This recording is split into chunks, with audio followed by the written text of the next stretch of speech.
in Los Angeles. We're here today with our law enforcement partners to announce federal criminal charges related to the death of the actor Matthew Perry. Following Mr. Perry's death in October of last year, law enforcement, my office, and our partners represented on this stage began an in-depth, wide-ranging investigation. That investigation has revealed a broad, underground criminal network responsible for distributing large quantities of ketamine to Mr. Perry and others. This network included a live-in assistant, various go-betweens, 2 medical doctors, and a major source of drug supply known as, quote, the ketamine queen. We charged 5 defendants in this matter. These defendants took advantage of Mr. Perry's addiction issues to enrich themselves. They knew what they were doing was wrong. They knew what they were doing was risking great danger to Mr. Perry, but they did it anyways. In the end, these defendants were more interested in profiting off Mr. Perry than caring for his well-being. I'm going to talk about the indictment, the allegations, and the charges in more detail. On October 28, 2023, Mr. Perry was found deceased in his home. An autopsy was conducted following his death. That autopsy showed that he had died due to the acute effects of ketamine. Ketamine is a controlled substance. It has some legitimate uses, but it is also used illegally.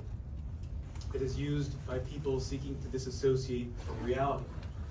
It can cause serious health effects, serious health problems, including loss of consciousness, including spikes in blood pressure, and including respiratory issues that can deprive the brain of oxygen.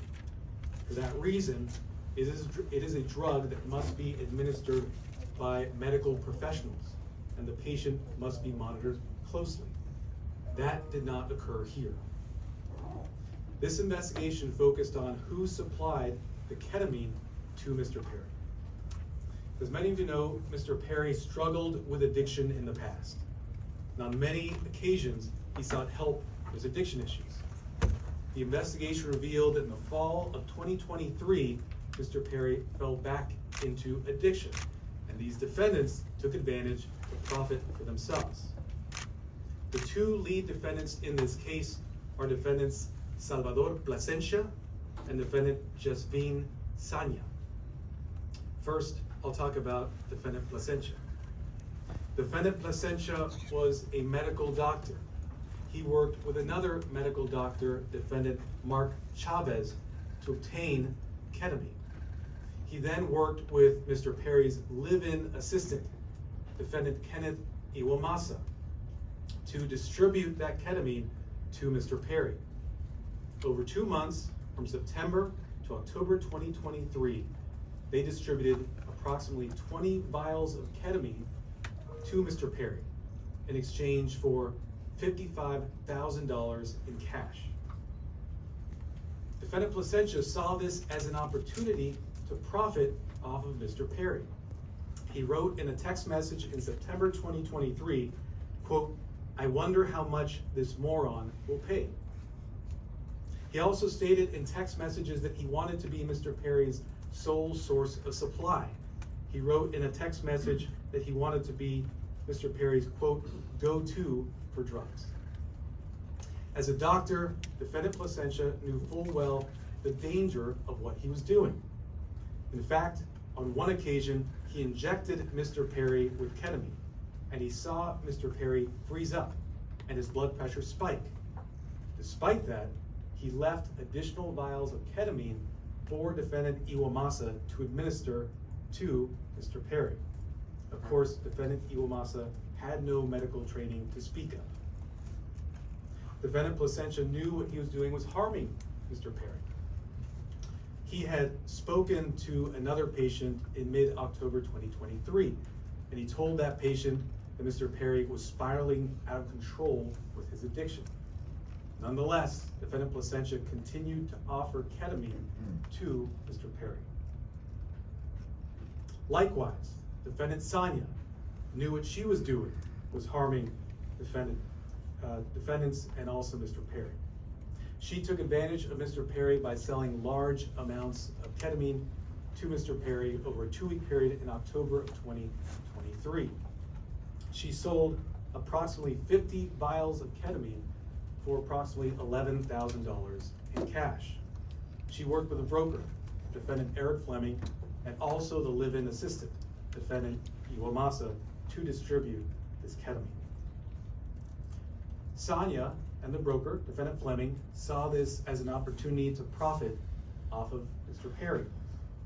In a text message, the broker wrote, quote, "I wouldn't do it if there wasn't a chance of me making some money for doing this." Defendant Sangha sold the batch of ketamine that resulted in Mr. Perry's death on October 28th. Officers later searched defendant Sangha's home. During that search, they found what amounted to a drug-selling emporium. They found 80 vials of ketamine, thousands of pills containing methamphetamine, cocaine, bottles of Xanax and other illegally obtained prescription drugs, and drug-selling paraphernalia, including scales and ledgers. As I mentioned, the defendants in this case knew what they were doing was wrong. When they'd refer to the ketamine, they used coded language. They'd refer to it using terms such as, quote, Dr. Pepper, or quote, bots, or quote, cans. Also, defendants Placencia and Chavez, as medical doctors, knew full well this was not the proper way to administer ketamine, and they even talked about that in their exchanges. And defendant Sangha also knew that she was doing something that caused great risk to Mr. Perry. In fact, during this investigation, we learned that several years before, in 2019, defendant Sangha had sold ketamine to another customer. That person died the same day. And a family member of that person sent a message to defendant Sangha telling her the cause of death was ketamine. Nonetheless, defendant Sangha continued selling drugs, including the ketamine that ultimately killed Mr. Perry. That other victim was a person named Cody McGlory. He died in 2019.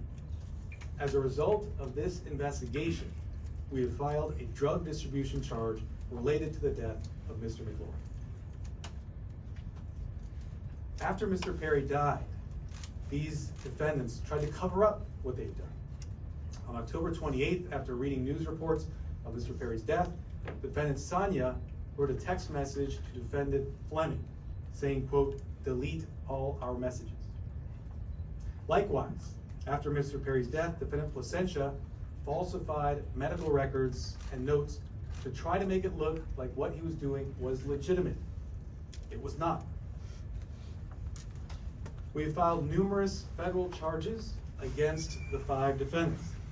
These charges include conspiracy to distribute ketamine, distribution of ketamine resulting in death, maintaining drug-involved premises for that drug-selling emporium the defendant Sangha had, altering and falsifying records related to a federal investigation for those false medical notes and records that defendant Placencia made, and multiple other drug trafficking counts.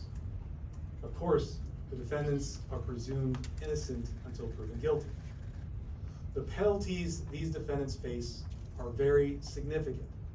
With regard to defendant Placencia, the statutory maximum sentence he faces is 120 years in federal prison. Now, with regard to defendant Sangha, the statutory maximum she faces is life imprisonment. By filing these extensive and serious charges, we are sending a clear message. If you are in the business of selling dangerous drugs, we will hold you accountable for the deaths that you caused. This is nothing new for us. Since 2022, my office has filed over 60 cases against drug dealers who caused the death of another person. These cases are known as death resulting cases. They are labor-intensive cases, and we work with our law enforcement partners, including ones represented here today, to bring those cases. Our office is a national leader in bringing those cases. They're very important because every victim's life counts. If you are in the drug selling business and you're selling dangerous drugs, you are playing roulette with other people's lives, just like the 5 defendants here did to Mr. Perry. Defendants nowadays are on full notice that the products they sell could result in the death of another person. Therefore, if you're in the drug business, and despite these risks you continue in the drug business, you are pushed by greed to gamble with other people's lives, be advised, we will hold you accountable. I want to thank our partners in this case, the Los Angeles Police Department, the Drug Enforcement Administration, and the U.S. Postal Inspection Service. These investigators did a phenomenal job digging into the case, looking at every angle to develop a case, a strong case against not only those who killed Mr. Perry, but also Mr. McGlory. I want to note that these cases are important and will continue to collaborate with our law enforcement partners to bring them, to ensure that justice is brought to every victim. And finally, let me thank the prosecutors responsible for the investigation and the prosecution of this case. Those are Assistant United States Attorneys Ian Ianello and Xiaohan Tsai. And now I'd like to introduce Chief of the Los Angeles Police Department, Dominic Choi. Matthew Perry told podcast host Tom Power that he would prefer to be remembered for helping people rather than for his work on Friends as Chandler Bing. And so perhaps what has happened and the tragic details that we are discussing today can help others and save lives. I want to thank the Los Angeles Police Department, the United States Postal Inspection Service, and the United States Attorney's Office in the Central District of California for their tremendous partnership and their outstanding dedication to this case. I also have the privilege of serving every single day with the men and women of the DEA. And today I want to particularly recognize the outstanding work of our Los Angeles Field Division, as well as our diversion investigators who tirelessly worked on this case to bring justice to the victims and the families. Thank you. It's now my privilege to introduce Postal Inspector Shields. Oh my God. In this case, is that the assistant? I didn't hear that. Can you repeat the Yes, question? the person, the assistant that's being charged in this case, is that also the person that found Matthew Perry in the hot tub? So the personal assistant we charged is Defendant Kenneth Iwamasa. He was the one live-in assistant for Mr. Perry.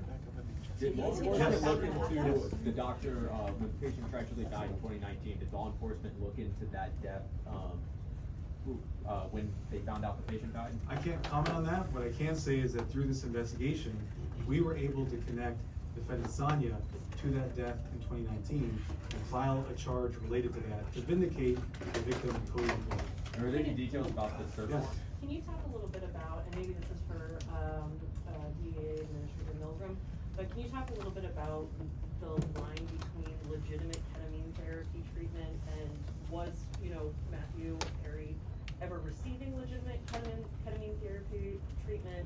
And then when did that cross over?